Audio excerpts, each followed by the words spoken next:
Oh mon Dieu, j'ai filmé beaucoup, et j'ai encore des choses à dire. Notamment, il y en a un, surtout, faut pas que j'oublie parce que c'est un cadeau. Alors là, voilà, celui-là, j'attendais d'être un peu chaud pour en parler. Ça n'a pas été évident d'en parler parce que je connais pas suffisamment le style, je connais pas assez le réalisateur pour dire des choses vraiment pertinentes, mais je vais donner en tout cas mon point de vue dessus. Et j'invite à ceux qui l'ont d'ailleurs à regarder aussi les différentes interviews qu'il y a dessus.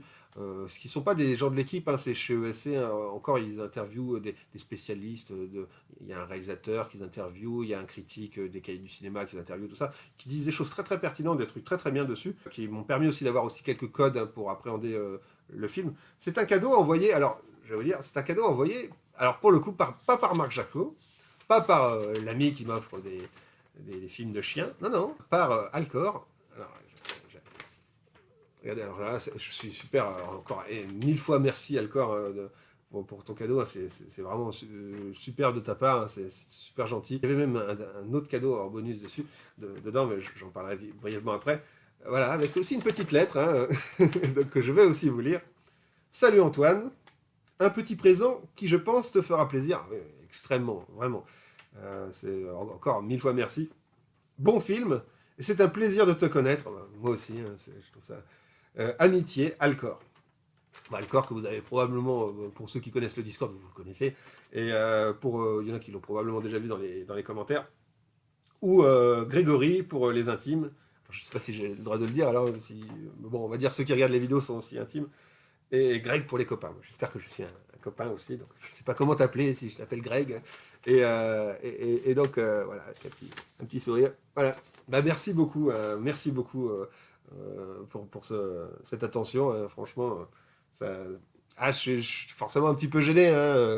Autant quand c'est des films pourris, bon, mais c'est toujours une attention que j'adore, hein, donc, mais là, bon, voilà, effectivement, un beau mediabook de chez ESC, d'un film de Mario Bava, et en plus, j'ai envie de découvrir Mario Bava, et je connais pas, donc je ne connaissais pas. Et celui-ci était très intriguant pour commencer. Il était très bien. Parce que finalement, comment dire, c'est pas forcément celui qu'on cite le plus de Mario Bava. Je pense qu'on cite plus La Baie Sanglante ou Le Masque du Démon. Mais celui-ci, il était intéressant parce il portait un regard un peu décalé sur le cinéma gothique. Alors voilà, on est à fond dans le cinéma gothique. Dans le cinéma gothique des années 60, qui est hérité un petit peu des films de la Hammer, voilà, avec les vampires, les machins, mais pas que. C'est assez compliqué à expliquer le cinéma gothique, c'est pour ça que je vais faire ce que je peux, hein. Surtout que là, j'ai vraiment déjà filmé beaucoup de choses, là, je pensais pas prendre tant de temps sur tout ça. Dans ce film, en fait, ça se passe dans un château assez gothique, avec des éclairages. Alors, je vais revenir sur les éclairages, parce que les éclairages, chez Mario Bava, c'est quelque chose d'ultra important, hein. Dedans, le film, c'est à la fois des éclairages bleus, verts et rouges. Ça alterne entre ces trois couleurs-là. Et il y a assez peu d'éclairage blanc, en fait, hein, pour le coup, hein. C'est vraiment... finalement, presque, ça emprunte presque à l'expressionnisme allemand. Vous savez, les premiers films en noir et blanc colorisés, où il y avait des séquences rouges, des séquences vertes, des séquences bleues. Et ben, ça fait ça, mais dans un film en couleur. C'est un peu difficile à dire comme ça, mais il y a un très fort jeu sur la couleur qui est utilisé aussi de manière symbolique dans le film.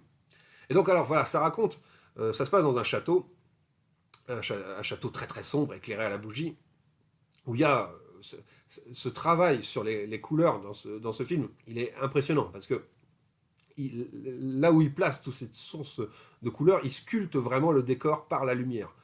C'est assez rare dans un film d'horreur des années 60 d'être aussi sombre, mais quand même aussi sculpté en termes de lumière. Il détache vraiment des silhouettes grâce à la couleur, grâce à la façon dont il va éclairer les choses. Quand on montrait l'intérieur d'un château dans des films d'horreur des années 60, on avait tendance, alors que c'était censé être éclairé à la bougie, on avait tendance à suréclairer l'image. Et là, tout en gardant un aspect très sombre, c'est quand même toujours très lisible et toujours très coloré. D'ailleurs, je fais une petite aparté sur ESC. Franchement, ESC, je ne sais pas si c'est eux qui ont fait le master, mais le master en lui-même, il est bien, mais l'étalonnage, c'est n'importe quoi. Enfin, c'est n'importe quoi. Moi, ça m'énerve un petit peu de temps en temps quand on fait ça. C'est-à-dire qu'il y a des moments où, quand c'était très sombre, bah, ils ont boosté un peu la luminosité, puis après ça revient, ils rebaissent la luminosité. Donc il y a des fois où on a des noirs qui sont très clairs, alors qu'ils étaient censés être profonds. Et j'ai dû déjà, pour le film, baisser la luminosité. Hein, moi, je conseille de la baisser un peu, la luminosité, hein, parce qu'elle est trop poussée, parce que voilà, ils ont dû trouver que le master il était trop sombre, alors que justement, ce côté très sombre, c'est noir très profond, c'est quelque chose qui est beau, et il faut vraiment régler sa télé pour corriger le fait qu'ils aient voulu booster pour que ce soit lisible, je sais pas quoi. Et ça, je trouve que c'est très très mal étalonné. Ils ont essayé d'égaliser pour que tout soit lisible, et en fait, il y a des scènes qui sont censées être très sombres, où on a des noirs grisâtres, et ça, je trouve ça ridicule de faire ça. Enfin bon, bref. Je ne vais pas m'étendre plus dessus. L'image est quand même super belle pour un film de 1963. Hein. Il y a un beau grain préservé, tout ça. C'est vraiment que l'étalonnage où ils ont merdé, quoi. Parce que les couleurs sont superbes, et ça repose énormément sur les couleurs et sur l'image, ce film-là, que je trouve ça dommage de saboter un peu ça avec cet étalonnage variant et variable. Et je trouve que c'était une mauvaise idée de faire ça. Mais bon, bref, c'est dans un château un peu gothique. Alors, quand je dis gothique, y a peut-être des gens qui ont du mal à cerner qu'est-ce que ça peut être, parce que le cinéma gothique et la littérature gothique, par exemple, il y a Edgar Allan Poe dans la littérature gothique, c'est souvent sur les névroses d'un personnage enfermé chez lui, voilà, ou en proie à ses propres phobies, avec la pluie dehors, dans un château sombre. Là, dans le film, pendant tout le film, on entend le vent. C'est-à-dire que on entend le vent qui s'engouffre dans ce château pendant tout le film. On entend toujours cette ambiance de ce vent qui souffle, avec la pluie dehors, et tout le monde éclairé à la bougie à l'intérieur, donc avec la fille au piano. Voilà, c'est ça qui est typique de... Enfin, il n'y a pas que ça qui est typique de l'ambiance gothique. Il y a également les thèmes qui sont typiques. Et souvent, quand on pense aussi gothique, on pense aussi Dracula, dans sa représentation traditionnelle, hein, j'ai envie de dire. Hein, ce personnage très, très figé, mais qui appelle de l'au-delà, voilà, qui joue sur les obsessions, les pulsions, machin. Il y a souvent cet aspect-là dans le cinéma gothique. Et là, ce qui est marrant, c'est que y a Christopher Lee dedans, qui joue un personnage, mais qui peut vraiment beaucoup faire penser à Dracula, sur son principe également, mais qui n'est pas pour le coup un vampire. Il s'appelle Kurt, je sais plus. C'est le frère de la famille qui revient, le frère maudit, parce que voilà, il était parti sur une sale histoire où la fille avec qui il était s'est suicidée, s'est planté un poignard dans le bide, et lui il est parti.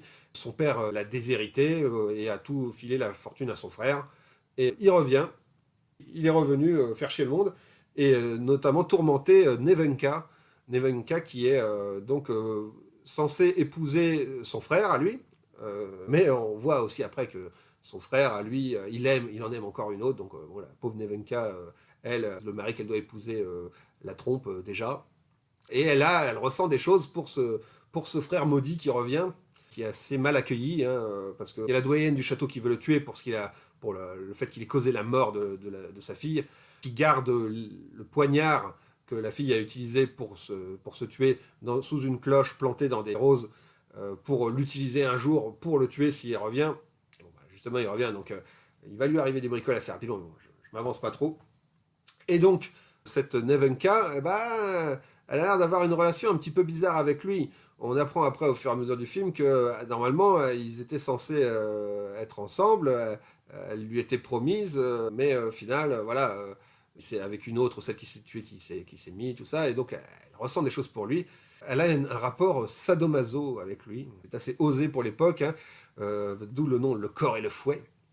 La première confrontation qu'ils ont, hein, c'est que voilà, il vient la voir, elle est à la plage, elle a un fouet avec elle, tout ça, et puis elle se défend parce qu'elle le rejette et tout, et puis il prend le fouet, il commence à la fouetter sur la plage, il la fouette jusqu'au sang sur son dos, et puis elle se pâme, ça l'excite, et il lui dit, hein, t'as toujours aimé la violence, tout ça, donc voilà, c'est vraiment... Kurt, c'est vraiment le gros con, hein, un petit peu violent, très aristocrate, très hautain, qui commence à la fouetter, à l'exciter, et puis il s'emballe sur la plage parce que ça l'a chauffé de se faire fouetter. Et très vite, il va lui arriver des bricoles. Alors, ça m'a fait un peu rire parce qu'il se fait attaquer par un rideau. Alors, c'est parce qu'on voilà, on ne sait pas comment il meurt. Enfin, il se fait poignarder dans le cou, mais tout en s'en mêlant dans un rideau, et on voit personne d'autre. Donc on ne sait pas qui l'a tué, on soupçonne le rideau dans un premier temps. Et donc voilà, il va mourir, et Nevenka va entendre le bruit du fouet la nuit, alors que c'est une branche qui frappe contre la vitre. Elle va avoir des visions de lui qui revient, qui est derrière la fenêtre, qui vient la voir dans son lit, et tout ça, et comme si son fantôme revenait, parce que voilà, il est mort, on ne sait pas qui l'a tué, avec le poignard justement qui avait servi à son ancienne copine pour se suicider. On va se demander sur ce fantôme, qu'est-ce que... Alors, j'ai pas envie de spoiler la fin, parce qu'il y a du retournement de situation, tout ça, il y a des choses, mais j'ai quand même envie d'explorer le thème du film. Le thème, c'est sur l'obsession qu'elle peut avoir pour lui, qui est mort. Le fait d'être hanté par ça, et à la fois, voilà, ce rapport à la violence. La première scène où elle se fait fouetter, elle était déjà assez choquante, je pense, pour 1963. La deuxième l'est encore plus, parce que il revient en tant que fantôme et il la fouette dans son lit, et elle est là en train d'avoir un orgasme, de se faire fouetter le cul. C'était assez osé, hein, de montrer cette femme sadomasochiste, hein, cette femme masochiste en tout cas, hein, qui se laisse tourmenter par lui, qui se laissait tourmenter par lui de son vivant, et qui continue de se laisser tourmenter par lui dans ses rêves, et en tout cas dans les apparitions de son fantôme. Et donc il y a ce rapport effectivement sadomasochisme avec la perte de ce personnage, voilà, avec laquelle elle se torture, avec laquelle elle se traumatise, hein. Enfin, il vient lui-même, il y a cette ambiguïté pendant tout le film. Voilà, j'ai pas envie d'en dire trop, parce que voilà, après sinon je vais finir par spoiler quel est le thème du truc, mais on est vraiment dans voilà, dans la psychose qu'a un personnage par rapport à des pulsions, par rapport à des choses qui l'appellent de l'au-delà, etc. Donc on est dans ces thèmes gothiques, on est dans cette esthétique gothique, et il y a vraiment dedans, dans ce film, une utilisation de la couleur qui est extraordinaire. Je pense que la plupart des gens qui ont vu des Mario Bava, notamment surtout des années 60, apparemment de ce que j'en ai vu, dans les années 70, ils utilisaient un petit peu moins ce procédé-là, ces éclairages de couleurs. Il y a des spots de couleurs un peu à plusieurs endroits, et ils éclairent comme ça et suivant comment ils se déplacent les personnages, et bah, la couleur va accentuer leur silhouette, et par exemple il va y avoir parfois un côté bleu, un côté rouge, où on va avoir leur visage qui est vert et tout ça, donc la couleur sculpte en permanence les personnages dedans. Il y a une scène qui est assez marquante là-dedans, où le personnage de Christopher Lee va d'abord être dans la couleur bleue, voilà, il va avoir le visage bleu, il va s'avancer un petit peu, et son visage va devenir vert parce qu'il va passer dans de la lumière verte. Puis il va s'avancer encore plus pour presque la mordre comme un vampire. C'est pour ça qu'il y a un côté très vampire. Et là, il va être dans la couleur rouge. Et donc, voilà, ce passage. Alors, ces trois couleurs peuvent avoir des symboliques, hein. Généralement, le vert, c'est la mort. Le bleu, c'est plutôt les rêves. Et le rouge, c'est plutôt la passion, on va dire, pour simplifier. C'est utilisé à chaque fois de manière symbolique, ce passage entre ces trois couleurs, pour symboliser ces trois aspects de l'histoire. Et la façon dont c'est utilisé dans certains plans, c'est volontaire d'utiliser certaines couleurs justement pour confronter ces concepts. Et il y a même une autre scène qui utilise intelligemment la couleur, c'est une scène où elle va se rapprocher d'une porte, et en fait ça va la filmer que son visage à l'actrice, et en fait on va voir qu'elle avance uniquement parce que la couleur bouge sur elle, elle passe dans plusieurs couleurs, tout ça, et on sait qu'elle avance comme ça, mais en fait on la voit pas de plein pied, on voit pas trop le décor derrière, on voit que son visage. C'est presque comme si elle était en train de regarder un truc à la télévision et qu'on voyait des lumières changer dessus, mais en fait c'est parce qu'elle avance dans ce décor et change de couleur à chaque fois qu'elle avance dans le décor. Et ça, c'est quelque chose qui est vraiment intéressant, hein. Y a ça, et il y a l'utilisation des zooms aussi, qui est assez bizarre pour un film des années 60, que de temps en temps, ça va accentuer certains éléments en zoomant. Elle va être surprise, paf, ça va dézoomer. Ou à un moment, elle va se sentir pas bien en rentrant dans une pièce, et puis ça va faire des zooms pour donner la gerbe, quoi, tu vois, pour essayer de donner une impression. Ça, chose qui était assez peu utilisée dans le cinéma de cette époque-là, hein, d'utiliser le zoom pour faire ressentir quelque chose. Il y a notamment Hitchcock qui l'a utilisé dans Vertigo, ce genre de changement de focale ou de changement de zoom pour pouvoir donner un malaise, pour donner une impression. Et donc voilà, tout ça c'est présent dans ce film. Voilà, j'ai pas envie d'en dire trop. Il y a beaucoup plus de choses qui sont dites justement dans les différents entretiens qui accompagnent le truc, qui sont très intéressants. Franchement, là, j'ai vraiment dit que la surface, si vous voyez les entretiens, il y aura des redites, parce que justement, moi, ça m'a beaucoup intéressé. Pendant le film, ça m'avait marqué, toutes ces choses-là, et puis c'était intéressant d'entendre des analyses. Alors, je préviens tout de suite, quand même, pour certains publics, on est dans un film de 63, il y a des gens qui vont trouver ça chiant comme la pluie. Vraiment. Là, je pense que la gestion du rythme, tout ça, c'est une autre époque, hein. Vraiment. autant, voilà, je vous ai déjà parlé d'un film des années 60 comme Le Bal des Vampires, qui a un rythme assez soutenu. Là, on est dans quelque chose de très calme. C'est pas très long, ça fait 1 heure et demie, mais ça raconte des choses par son image, mais il y a beaucoup de silence, beaucoup de lenteur dans la mise en scène. Voilà, c'est une autre époque. Pour le coup, il y a peut-être des gens qui, malheureusement, vont s'ennuyer, mais j'ai envie de dire, on est un peu responsable de son propre ennui. Hein. C'est-à-dire que ceux qui vont pas s'ennuyer, c'est ceux justement que ça va intéresser, tout ce jeu sur les couleurs, tout ce jeu, tout ce scénario qui est certes simple, mais qui est intéressant, parce que finalement, ça se rapproche du côté baroque, enfin baroque, du côté gothique du vampire, avec ce Christopher Lee très jeune, là, qui a fait quelques films en Italie. Là, c'est probablement l'un de ses plus connus en Italie qu'il ait fait. Parce que c'est un peu cette figure vampirisante. C'est le fantôme qui, par les pulsions, va vampiriser sa victime. Donc c'est presque un vampire sans en être un. Le personnage de Christopher Lee, l'acteur qui a joué Dracula le plus connu, hein, donc c'est ça qui est intéressant dans ce film-là, parce que ça réussit à être quasiment un film de vampire sans vampire. Je ne sais pas si c'est le film de Mario Bava à conseiller pour commencer, mais moi, en tout cas, ça m'a bien donné envie de voir d'autres choses, parce que effectivement, ce travail sur la couleur était très très impressionnant et très marquant. Hein.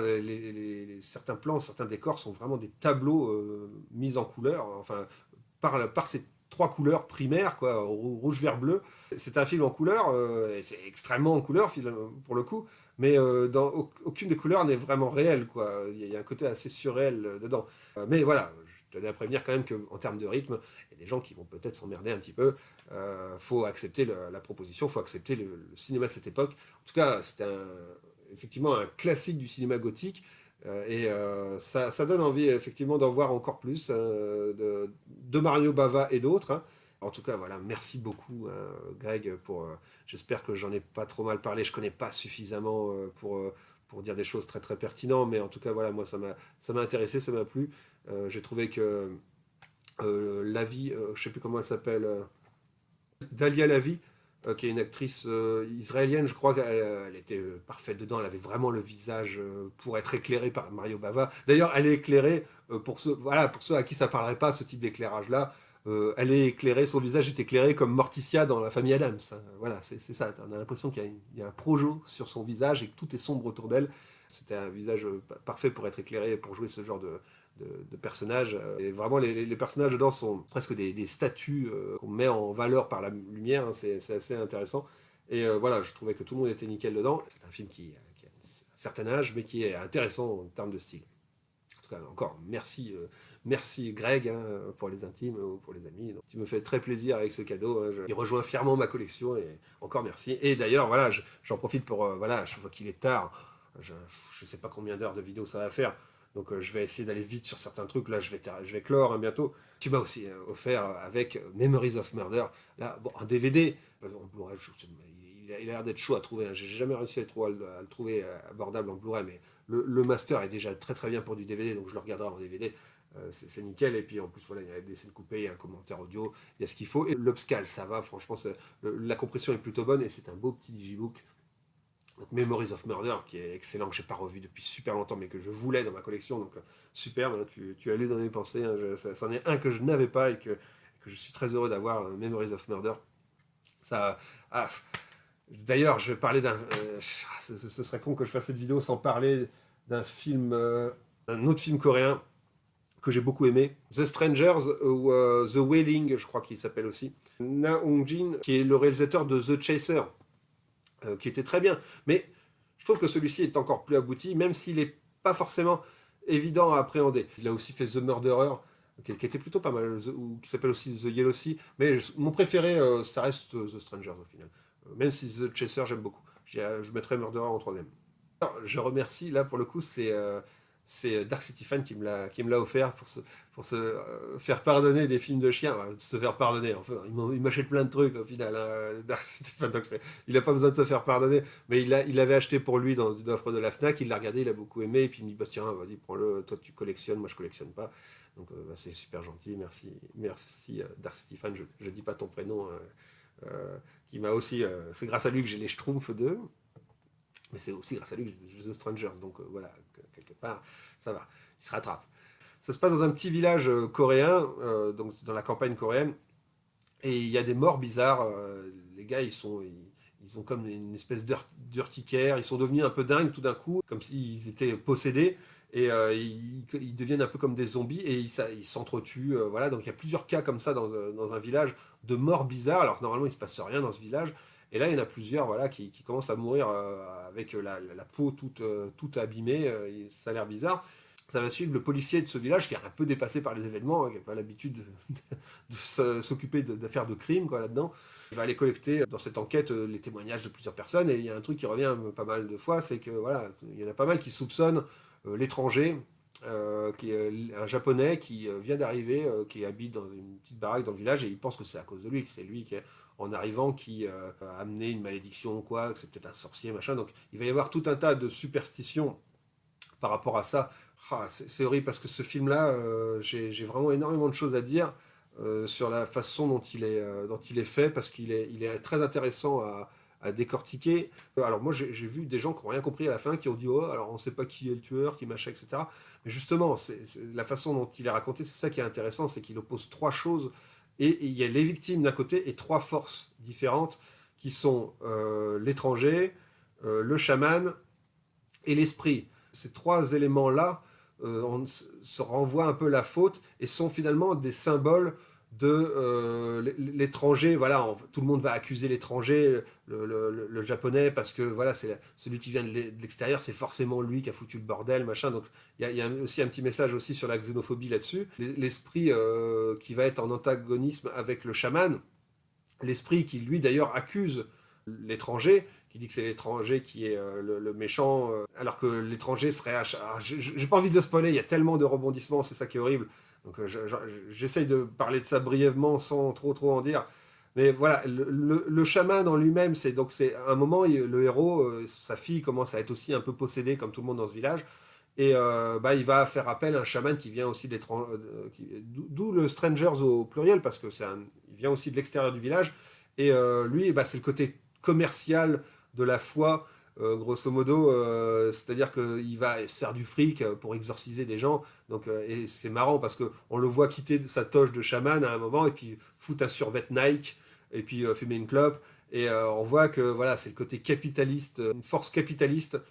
Et on ne sait jamais, même à la fin du film, il y a une scène qui est très très forte entre le prêtre et l'étranger, hein, où le prêtre voit le diable dans l'étranger, et puis l'étranger lui dit bah, je suis comme tu me vois, et progressivement on voit cette scène où l'étranger, le japonais, se transforme progressivement en diable tout en prenant le prêtre en photo. À chaque fois qu'il prend le prêtre en photo, on voit que l'étranger se transforme en diable, et ça parle de la diabolisation, voilà, de la diabolisation de l'inconnu. Et même, c'est un propos sur la religion, hein, que la religion, en voyant le diable dans les choses, c'est comme ça qu'il le crée. Donc il y a ce message-là qui est super intéressant. J'essaye vraiment vite fait d'évoquer toutes ces thématiques, hein. C'est très très difficile en pas longtemps, parce qu'il ne me reste plus beaucoup de temps. Mais voilà, il y a ça, et il y a l'esprit qui est, on ne sait pas si c'est un esprit protecteur ou un esprit vengeur, et voilà, qui est lui local. Et en fait, ce que j'avais lu aussi qui est intéressant, c'est qu'il y a à la fois ces trois forces qui font des victimes dans la population, et elles représentent également quelque chose politiquement. C'est-à-dire que l'esprit, c'est la Corée en elle-même.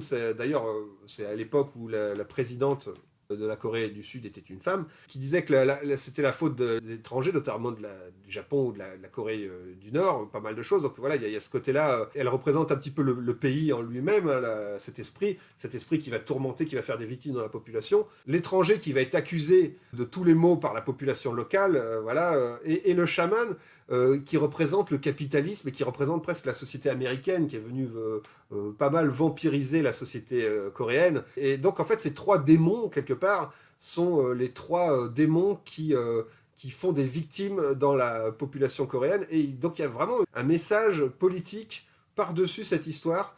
Et en plus de ça, il y a une explication rationnelle qui est dite pendant tout le film. C'est, voilà, il y a des champignons. Toute la population, ils boivent des toniques aux champignons, et ça se trouve, ils sont juste empoisonnés par ces champignons, ce qui crée leurs problèmes de peau, et ce qui crée les hallucinations qui font qu'ils s'entretuent, et ça se trouve, c'est juste ça. Et à la fin, le film, finalement, ne dénonce pas de coupable, et certains pourraient trouver ça comme anticlimatique, alors que je trouve que c'est ce qui est génial dans ce film, c'est que le personnage est en doute, t'as un esprit qui lui dit que c'est ça, l'autre esprit qui lui dit que c'est ça, et en fait, tout ce qui se passe, c'est qu'il y a des victimes. Les gens meurent, et en fait, et s'accusent les uns les autres, et on ne sait pas qui est le coupable dans tout ça. Tous un peu, tout le monde en profite un petit peu de cette situation, visiblement. Et donc voilà, il y a un message justement politique dans cette histoire. Bon, je voulais un petit peu spoiler finalement en expliquant tout ça, mais j'étais obligé, parce que je voulais évoquer ces points-là pour The Strangers, et c'est un film qui est très très intéressant, qui effectivement, s'il est pris comme une enquête policière, voilà, classique, va pouvoir désarçonner. Il y a des gens qui vont se dire, bah ouais, mais il n'y a pas de fin, machin, etc. Alors qu'en fait, c'est très très subtil dans la façon dont c'est fait, et c'est excellemment mis en scène. Moi, j'ai vraiment adoré. Je trouve que c'est le meilleur film encore. Je trouve qu'il est encore plus réussi que The Chaser, qui est déjà très bien. Il est plus compliqué, il est plus difficile à appréhender, mais il est justement plus intelligent encore que The Chaser, ce film. Et il était vraiment excellent. Moi, je vous conseille The Strangers, si vous ne l'avez pas vu, ou The Wailing, qui est un des meilleurs films coréens que j'ai dans ma collection. Bon, là, j'ai vraiment plus le temps, donc je vais vous montrer les choses de manière en teasing, on va dire, en teasing de choses que j'évoquerai peut-être plus tard, de choses que j'ai... oui, il y a des choses, je suis obligé de les évoquer plus tard. De toute façon, je vais en faire une bientôt encore, hein, de vidéo, alors je sais pas quand, mais à la fin du mois, là, je vais recevoir 3 films de Alex de la Iglesia que j'ai commandé chez un tout petit éditeur français qui a l'air d'avoir fait des super belles éditions pour ces films-là, et j'ai hâte de les recevoir. Je vous en parlerai dans un spécial Alex de la Iglesia, et je pense que je caserai celui-ci. Je vous le montre juste vite fait parce que je suis super content d'avoir trouvé un mediabook magnifique de ça, et le film est vraiment super. Il est limité à 288 exemplaires, et j'ai le 166e exemplaire. C'est un mediabook allemand. Il y a les sous-titres anglais dessus. Et il est en espagnol, donc voilà. Moi, ça allait, ça me dérangeait pas d'avoir avec sous-titres anglais sur de l'espagnol. Mais voilà, pour beaucoup, ce sera pas forcément pratique pour le voir. Mais en même temps, voilà, c'est la plus belle édition qu'il y ait eu de ce film. Moi, voilà, je suis super content de mon achat. Notamment, surtout, il y a la BO dedans. Il y a la BO du film. Et il y a le Blu-ray. Et il y a un magnifique mediabook que je vais vous montrer avec l'affiche originale. Alors, Crimen Perfecto, le crime parfait. Alors, je vais pas me lancer tout de suite à voir. J'en reviendrai dessus quand je parlerai de Alex de la Iglesia, mais cette comédie noire, elle est vraiment super avec ce personnage de vendeur. Je vous dis vite fait le pitch. Ce personnage de vendeur, c'est le vendeur parfait. Il vendrait n'importe quoi à n'importe qui. Il est dans une espèce de success story, hein, tout lui réussit. Sauf que, bon, pas vraiment, parce qu'il a un rival dans le magasin dans lequel il travaille qui va être promu à sa place. Et donc, dans un élan de colère, il va le bousculer et ça va le tuer. Il va donc tuer un de ses collègues, et il va essayer de cacher son corps et tout. Et il va y avoir un témoin de ça, malheureusement. C'est cette fille qui bosse dans le même magasin que lui, qui va avoir vu la scène et qui va en profiter pour le faire chanter, pour essayer d'avoir un peu une relation avec lui. Parce que, bon, lui, il couche avec des belles filles et tout, sans arrêt. On voit dans l'intro, il montre toutes les filles avec qui il couche. Bon, sur elle, il s'arrête pas du tout, quoi. Pour lui, c'est un boudin, machin. Donc, jamais il l'a regardé. Et elle va profiter de la situation pour obtenir un peu ce qu'elle veut de lui. Et j'ai trouvé que c'était génial. Il y a une mise en scène de dingue dedans. C'est très drôle, c'est super bien interprété. On a de l'empathie mais pour les deux, en fait, hein. C'est assez. Parce qu'au final. Même elle est cruelle, mais il y a quelque chose d'attachant. Enfin, voilà, j'en dis pas trop, je reviendrai dessus quand j'aurai un peu plus de temps. Mais ce qui est impressionnant chez Alex de la Iglesia, c'est que il a vraiment un bon sens du rythme, mais en plus, il fait de temps en temps des choses en termes de mise en scène qui sont vraiment travaillées. Ne serait-ce que j'ai envie de parler juste d'un plan qui est juste dingue. Il y a un plan qui est un simple travelling arrière, hein, mais ce travelling arrière, ça peut passer complètement inaperçu. Il y a plein de gens qui vont pas se rendre compte que ce plan, il est ouf. Ça filme, on voit le gars derrière une vitrine, puis ça va passer par la vitre conducteur d'une voiture. En ce reculant, ça va ressortir par la vitre passager d'une voiture, et ça va re-rentrer dans une autre voiture à l'intérieur de la vitre conducteur. Et en fait, la caméra a traversé les deux voitures comme ça. Et bon, c'est un effet simple, hein. Ils ont simplement mis un gros bras avec la caméra qui se rétracte à travers les deux voitures. C'est pas du tout de l'image de synthèse ou quoi que ce soit, mais ça montre que ce réalisateur, il l'utilise de temps en temps dans des choses vraiment anodines, subtiles, des effets de mise en scène qui sont impressionnants. Moi, j'aurais beaucoup de choses à dire sur Alex de la Iglesia. Quand on fera, je pense que la prochaine fois, je ferai toute une vidéo spéciale sur Alex de la Iglesia où je parlerai des 3 films que je vais avoir, et je reparlerai plus peut-être de celui-ci. Et voilà, ce mediabook, il est superbe. Alors, bon, il est en allemand. encore une fois, mais il est bien illustré. Et voilà, bon, il y a aussi du texte en allemand, mais je suis super content. Et puis voilà, il y avait aussi ce visuel-là, bon, il n'était pas dispo, je ne l'ai pas retrouvé, parce que là, j'ai la chance de le trouver à 15 balles d'occasion. Des éditions limitées Mediabook de films de Alex de la Iglesia pour les trouver à moins cher que quand c'était neuf. Normalement, hein, ce genre de Mediabook édition limitée, d'occasion, ils sont plus chers que quand ils ont été vendus neufs, hein, une fois qu'on les trouve plus. Donc là, j'ai eu de la chance. Il est en parfait état, et c'est ces gros Mediabook que j'apprécie beaucoup. Hein, comme... Par exemple, j'avais Betty Blue en gros Mediabook allemand, dont je vous avais déjà montré un 37.2. Et voilà, ces énormes, ces gros Mediabook allemands, je les trouve magnifiques. Moi, c'est mes éditions préférées. Moi, ça, pour moi, ça vaut 1000 steelbooks. Les steelbooks, je m'en fous complètement par rapport à ça. Pour moi, ça, je trouve ça vraiment magnifique. J'ai une belle édition du Crime Farpet de Alex de la Iglesia, mais je vous en parlerai plus longuement peut-être sur une vidéo spéciale Alex de la Iglesia. Je reviendrai dessus, mais je vous le conseille en tout cas. Si vous n'avez jamais vu le Crime Farpet, Crimen Perfecto, regardez-le hein, d'ici la vidéo, comme ça vous me direz ce que vous en avez pensé. Il est excellent. J'ai acheté à un d'entre vous sur le Discord qui m'a fait un prix vraiment d'ami. Il ne me l'a vraiment pas fait cher. Il m'a fait, je crois que il m'a fait à 5 balles les 4 films de la nouvelle génération de Star Trek en Blu-ray. Donc c'est vraiment un prix voilà, dérisoire. Encore merci beaucoup à Raël pour ce prix d'ami. Donc voilà, j'ai aussi, moi j'avais beaucoup aimé les films de Star Trek. Mon préféré des anciens, c'est plutôt le 2, hein, Khan, la colère de Khan. De ceux avec William Shatner, c'est mon préféré, celui-ci, mais il y en a d'autres épisodes qui sont pas trop mal. Faudra que je les revoie. Mais moi, j'avais beaucoup aimé toute la saga avec Picard, en tant que capitaine avec Patrick Stewart. J'ai beaucoup aimé à partir de Next Generation jusqu'au dernier. Hein, ils étaient excellents. Et voilà, je suis super content je vais les revoir. Hein, je les avais tous. J'avais vu les 10. Je crois qu'il y en a 10 en tout. Hein, il y a 6 films avec Shatner, même si Shatner il est aussi parce qu'il fait la transition avec Picard, et les 4 avec Picard, et donc voilà. Ça c'est excellent, merci pour ce prix d'ami, hein. Je reverrai les Star Trek. Et puis, qu'est-ce que j'ai... Ah oui, j'ai pris... il y en a un que j'aurais aussi envie d'en parler, que je vous conseille aussi, hein, c'est un autre de Guy Ritchie, The Man from Uncle. Alors je crois que là, il l'appelle Codename Uncle, je sais plus exactement parce que ça, c'est l'édition allemande. Ce qui m'a donné envie, c'est Guy Ritchie et puis Henry Cavill. Hein, en ce moment, je réapprécie Henry Cavill, donc j'avais envie de le voir dans ce film. Et c'était un film d'espion dans les années 60, avec une esthétique très années 60 réalisée par Guy Ritchie. Il était vraiment superbe. Moi j'ai beaucoup aimé. Il était à la fois drôle, à la fois bien réalisé, très, très poseur. Hein, c'est vraiment le style de Guy Ritchie. Mais voilà, c'est un excellent Guy Ritchie. Si vous aimez sa filmographie, celui-ci est très très fun à voir, et c'est adapté à la base d'une série, hein, normalement ça, d'une vieille série qui doit être aussi des années 60, et ça essaye de reprendre un petit peu les personnages, un petit peu le style années 60, et c'est très cool, hein. Franchement, il était excellent, il était drôle. Ce duo d'espions, c'est un buddy movie. Ces deux espions qui sont assez différents, qui sont à la base ennemis, hein, qui vont devoir s'allier pour toute une histoire de bombes, de machin, voilà, pas que le monde soit détruit. C'était une sorte de James Bond décomplexé, et il était excellent. Franchement, Uncle, alors je crois que c'est The Man from Uncle qui s'appelle en France. Très très bon.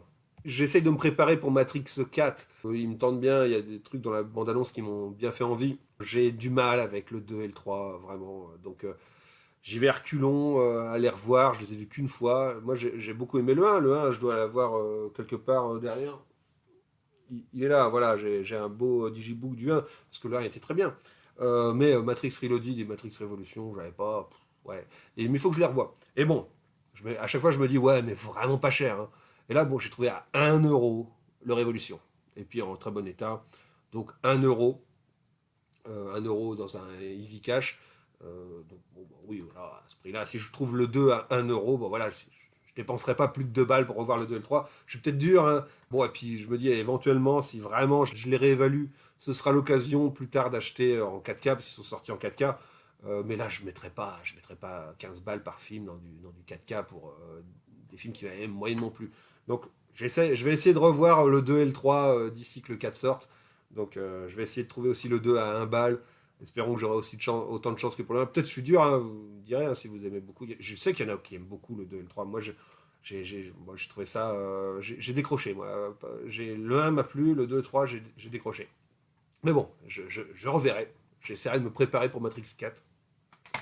Bah, c'est horrible parce que j'ai vraiment plus de temps, mais il y en a un dont j'avais envie de vous parler aussi. C'est un film de Joe Dante quand on parle pas suffisamment. Il fallait. J'ai passé 20 putains de minutes sur les Schtroumpfs 2 et j'ai plus assez de temps pour parler de Panique sur Florida Beach de Joe Dante qui est excellent. Et là, voilà, c'est tout le problème de ces vidéos. C'est pour ça que je vous en parlais en tout début, en introduction. Je disais, je sais pas si je vais faire parce que des fois c'est frustrant, des fois je parle pas assez d'un truc, des fois je parle bien en live, des fois machin.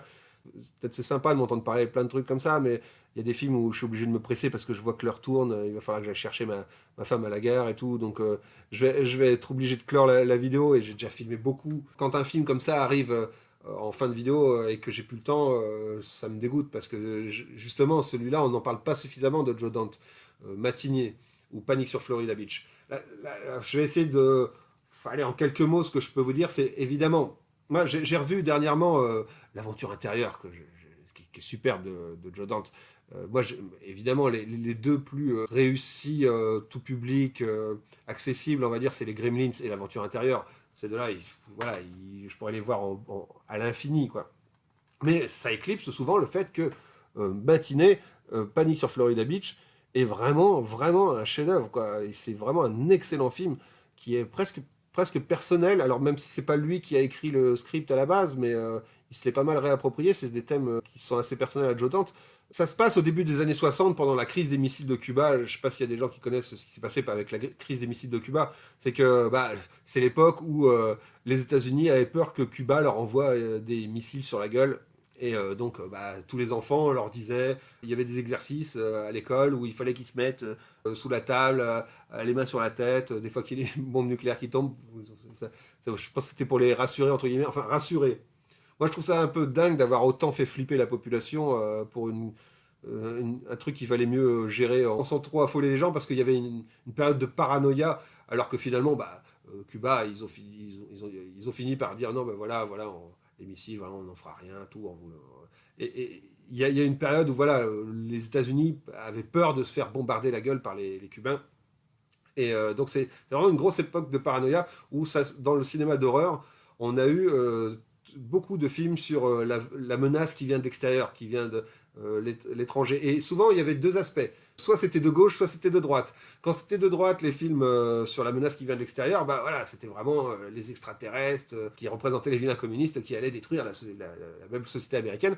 Soit, quand c'était de gauche, c'était oui, les extraterrestres, on veut les détruire parce qu'on a l'impression qu'ils vont nous détruire, mais en fait on les comprend mal, voilà, et voilà, ça jouait suivant les convictions politiques des réalisateurs. Les films de monstres, soit ils montraient la menace venant de l'extérieur comme étant incomprise, soit comme étant vraiment au premier degré une menace. Donc ça dépendait du bord politique. Et donc c'est une période dans laquelle on a fait beaucoup de films d'invasion venus de l'extérieur, y compris des films de monstres et tout ça. Et là, voilà, ça parle de ce réalisateur joué par John Goodman qui fait des films à chaque fois.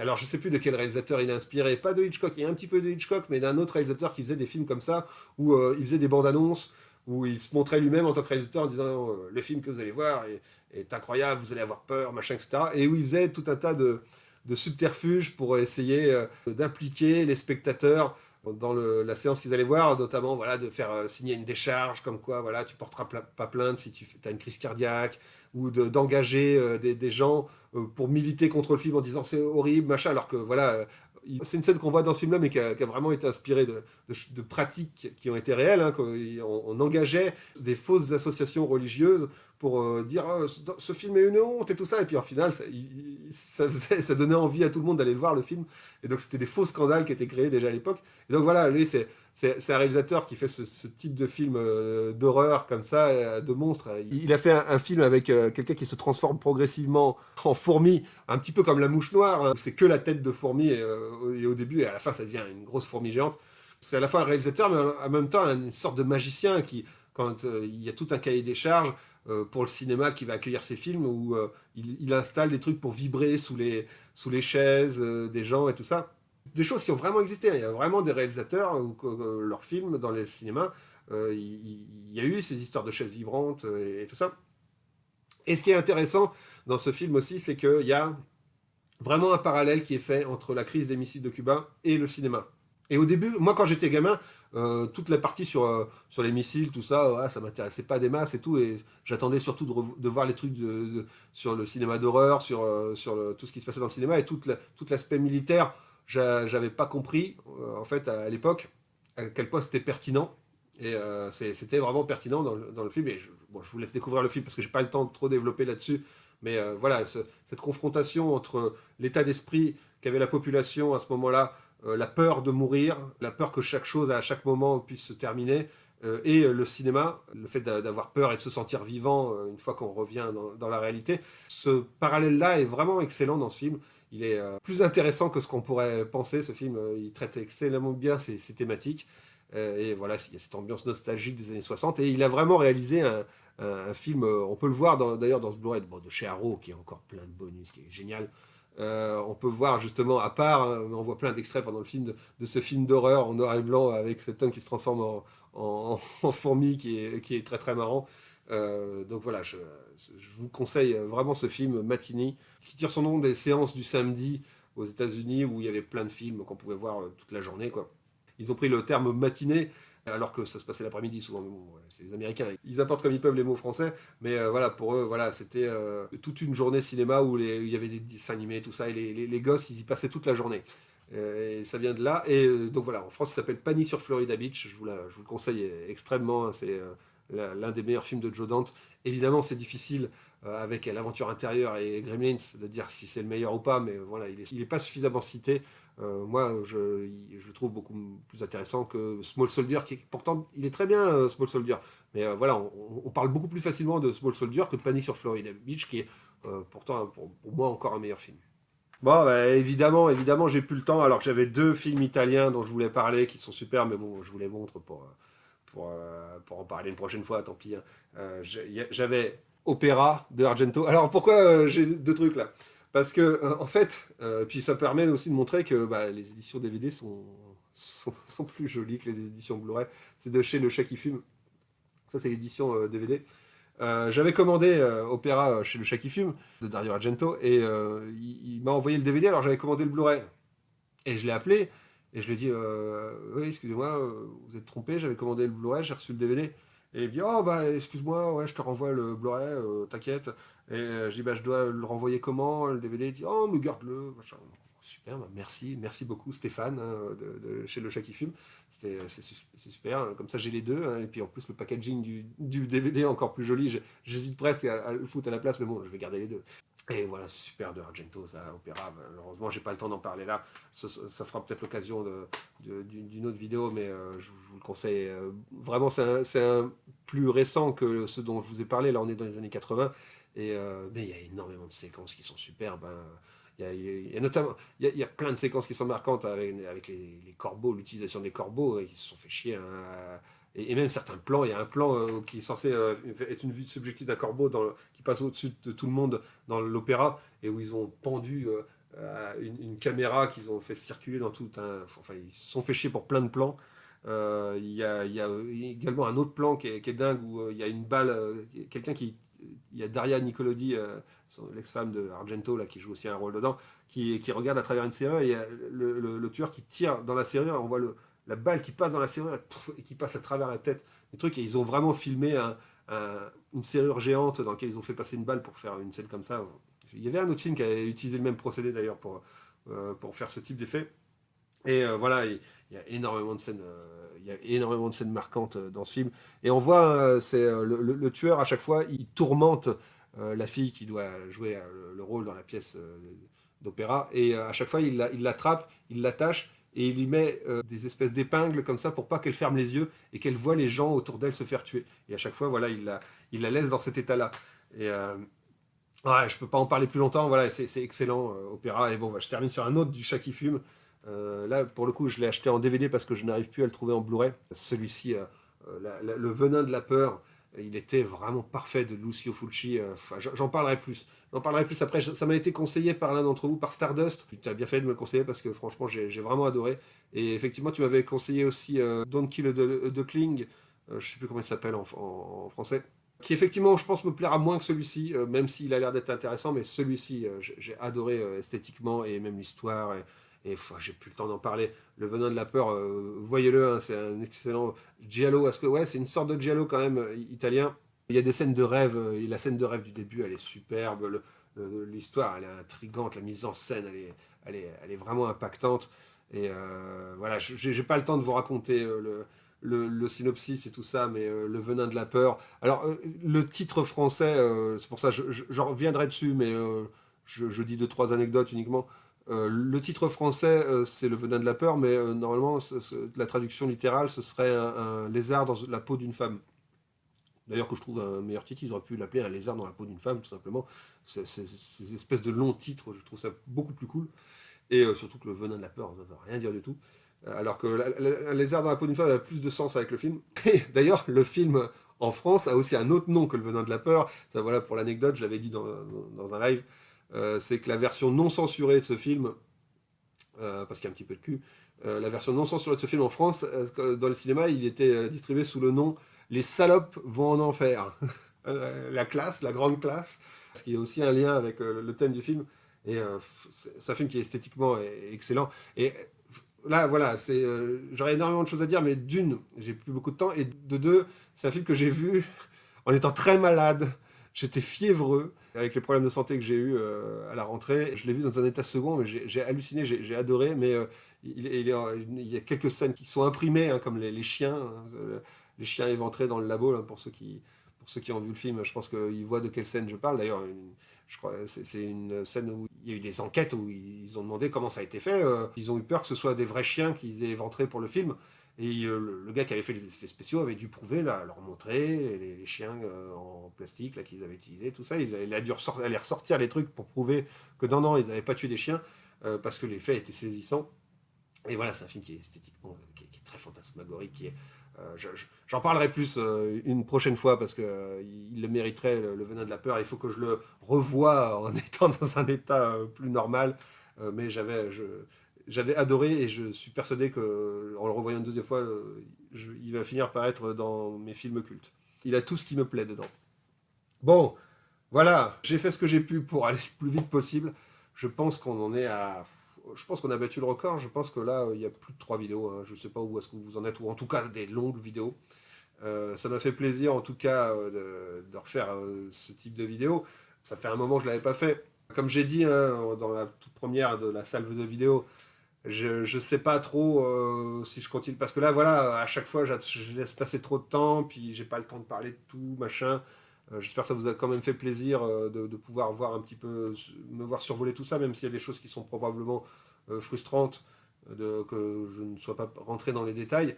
Effectivement, après plus d'une cinquantaine de vidéos, il est peut-être temps de penser à un autre format, d'essayer peut-être de parler que d'un film de temps en temps, et de se concentrer peut-être sur les lives, parce qu'en fait, il y a plein de lives que j'ai envie de faire, en fait. Et je préfère, quand j'ai un créneau comme ça, le dédier au fait d'avoir une discussion avec d'autres passionnés de cinéma, plein d'entre vous comme ça, qu'on vienne parler des trucs. Et moi, moi, je m'éclate à faire les vidéos quand même, mais je m'éclate beaucoup plus je me marre beaucoup plus à faire un live avec vous. Moi, le dernier live qu'on a fait, j'étais sorti, j'étais de bonne humeur, j'étais content d'avoir passé un bon moment. Là, je suis juste fatigué. Là. Enfin, je suis content d'avoir parlé de tout ça, mais c'est moins fun que d'en parler avec les autres. Et puis d'avoir les avis des uns des autres. Donc, je suis plus attiré par le fait de faire des lives. Je suis désolé s'il y en a certains qui suivent mes vidéos depuis le départ, qui attendent principalement que je fasse ça.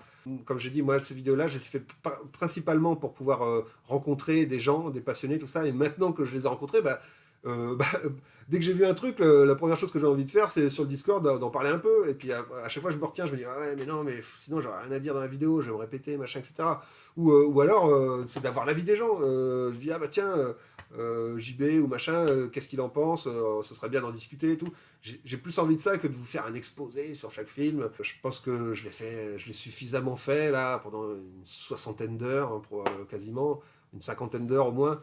Peut-être que je vais me concentrer un peu plus sur les lives. Peut-être qu'effectivement, quand j'aurai la fibre et tout ça, ce sera peut-être plus sympa de pouvoir aussi ajouter un peu plus de vidéos, tout ça pour les lives, pour les rendre peut-être plus dynamiques pour certains qui n'aiment pas trop le fait que ce soit que sonore. Je sais pas, on verra. Dites-moi dans les commentaires ou sur le Discord, tout ça, venez en discuter sur le Discord. Ce que vous pensez, hein, qu'est-ce que vous avez envie de voir. Je pense que de toute façon la prochaine vidéo ça va être un live, j'en ai déjà parlé dans l'onglet communauté, parce que je ne sais pas pourquoi, mais l'onglet communauté de ma chaîne s'est débloqué. Là maintenant je peux faire des posts pour la communauté, donc vous pouvez voir des messages sur YouTube que je poste. Donc j'ai déjà parlé du thème du prochain live que je vais faire prochainement, donc la prochaine fois ce sera un live. Et après, bah, je sais pas, est-ce que je refais encore ça? Est-ce que j'attends moins longtemps pour en parler plus en profondeur? Est-ce que ce serait pas mieux justement que tous les trucs, là, que ça fait quelques vidéos que je zappe parce que soit ça arrive en fin de vidéo, parce que là c'est quand même un crime de ne pas avoir parlé plus d'opéra, par exemple. Est-ce que c'est pas mieux que je fasse un live où je sors quelques films et on en parle plus longuement, avec ceux qui l'ont vu ou pas. En plus de faire des lives sur des thèmes généraux, est-ce que ce serait pas bien de faire des lives un peu où on mélange plein de films? Finalement, est-ce que ce serait pas bien de faire une émission, entre guillemets, c'est-à-dire dans laquelle il y aurait une part débat, une part où on parle du film de la semaine, une part où on parle de 3-4 achats à plusieurs. Est-ce que ce serait pas mieux encore voilà, dites-moi, j'en sais rien. Donc après, voilà, ça fait un an en tout cas, quasiment, là, à la fin du mois, ça fera un an. Donc je remercie tous ceux qui sont encore là. Je pense qu'il faudrait faire évoluer la chose pour que ça colle avec le fait d'avoir une communauté, entre guillemets, je ne vais pas utiliser le mot communauté, mais bon, d'avoir en tout cas un groupe de passionnés grandissants, et que voilà, on a plusieurs façons de se joindre et tout, et puis qu'il y a des choses qui font un peu doublon. Je fais des lives chez les uns, chez les autres et tout. Comme là, je vous ai dit, là, les Freddy, voilà, j'en ai parlé, tout ça, mais ça m'embête parce que je commence à mordre sur la vidéo qu'on va faire chez Alex, quoi, parce que ça fait un moment qu'il a envie aussi qu'on fasse une rétrospective des Freddy, et puis j'ai envie d'avoir l'avis des autres dessus, quoi. Pareil, Chucky, voilà, j'en ai parlé chez Alex aussi. Il y a 2-3 films d'horreur aussi que j'ai parlé chez Iron, c'était super aussi, hein, la chaîne à minuit aussi, notamment son live Halloween, qui était très cool, je vous invite à voir. Et puis même Dune, on avait reparlé aussi chez lui. Puis j'ai été traîné chez 2-3 autres vidéastes sur internet, de discuter en live avec plein d'autres. C'est aussi ce que j'ai fait là sur YouTube dernièrement. Donc au final, voilà, au fur et à mesure de connaître, de rencontrer des gens, tout ça, ça donne envie de faire plus de choses à plusieurs. Je suis un petit peu moins motivé de faire ce type de vidéo, d'où le fait que j'ai laissé traîner, et puis que maintenant je me retrouve avec une montagne de films à parler, et puis je suis à la bourre. J'espère en tout cas que ça vous aura plu.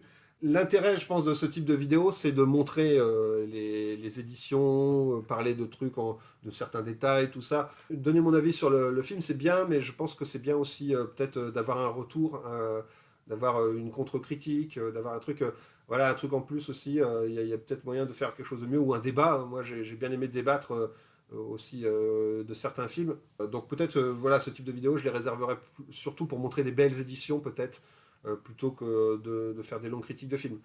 Ou alors, voilà, comme je vous dis, les critiques de films, peut-être les réserver dans un format où il n'y aurait pas que ça. On verra. Bon, en tout cas, je dois y aller, je traîne encore. J'espère que ça vous aura plu. Et puis, bah, on se retrouve la prochaine fois pour un live, hein. Et puis, n'hésitez pas à venir sur le Discord entre-temps. Pour comme ça, en plus, vous saurez quand est-ce qu'on l'organise. Et puis, vous pourrez aussi donner votre avis sur à quel horaire on se cale pour ça. Parce que à chaque fois, c'est pas toujours évident d'avoir tout le monde en même temps, au même moment. Donc voilà, n'hésitez pas à venir sur le Discord, qu'on puisse un petit peu organiser tout ça. Et bah, d'ici là, je vous fais plein de bisous. Et puis, allez, à une prochaine. Salut!